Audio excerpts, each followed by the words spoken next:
How is a shop idea born? Many think it's born from a design, but that's not true. For our client Dunnu, we started from their brief, which, as it often happens, contained a lot of information. Of course useful, but sometimes a little, redundant, a little blurry. Together with the client, we pinpointed a single key brief element that was make it younger. In the client's brief was referred to as no age. First of all, the logo needed to be renovated. We studied restyling, which was agreed upon by the client. Then, with an extremely accurate keyword search, we isolated some keywords and we turned them into possible concepts. This was interesting, so we suggested the client, basing ourselves on his very brief, to work towards two main things. Number one, the experience. That is, the experience a customer lives when in front of the shop, right starting from the window. Facade has a great importance. The shop window would be the first center of attraction, but we want the facade to establish a communication with passers-by. With this in mind, we got to this idea that the new restyled logo had to fix in your mind right from the start. So we created this pattern, entirely based on the logo, able to establish the brand DNA just like that, for the customer to immediately memorize the logo and the client's claim toast to life, which we flashed huge in the window, a neon sign impossible to ignore.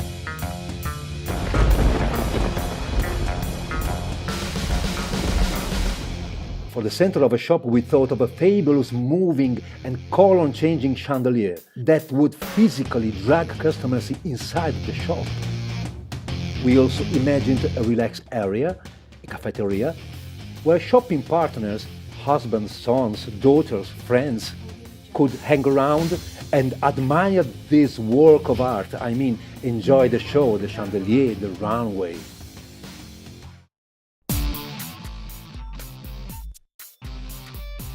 Mannequins would be custom-made in a working position, as like models on the catwalk.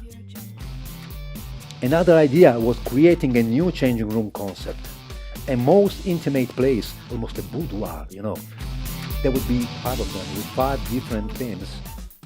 Number 2 suggestion was to push way more on the activation, on the call to action, that is, on promotional actions right in the point of purchase. For example, inside the changing rooms, the client finds products that are on sale. Of course, Dunnu's products. The client can try all of these products. She can manage them herself, test the perfume in the coziness of the changing room.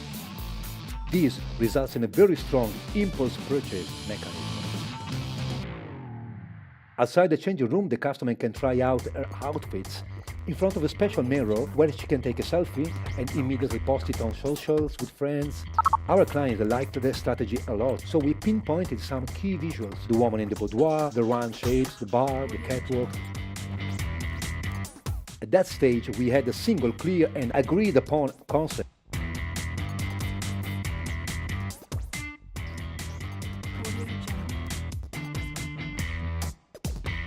That's when the design could start. With renderings, of course, the shop's layout, the planimetries, everything in its place. This led us to the sample board. At the Ideas Factory, we built from scratch entire parts of the shop. We custom make the mannequins prototypes. The chandelier would be of key importance, so we had to see it in action.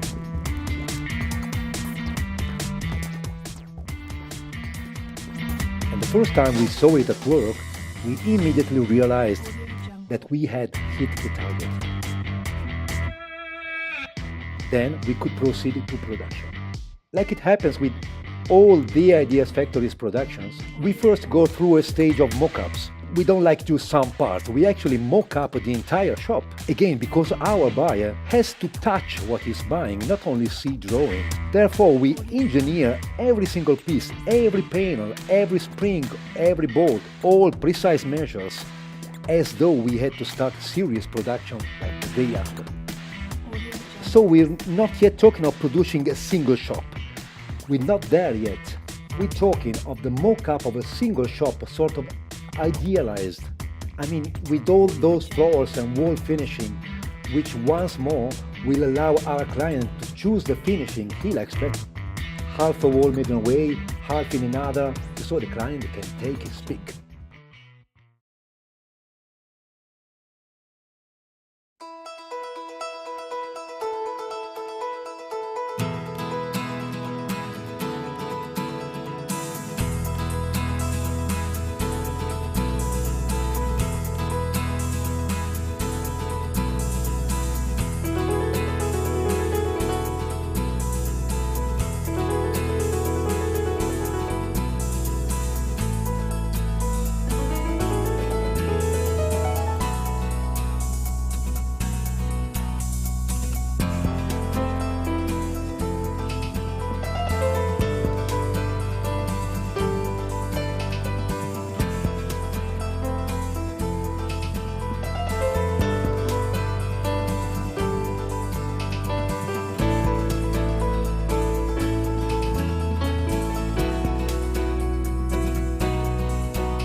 In the final presentation, our client physically enters the shop, almost like a normal customer, much earlier than the shop is actually made, which is truly amazing. He walks in it, he touches the materials.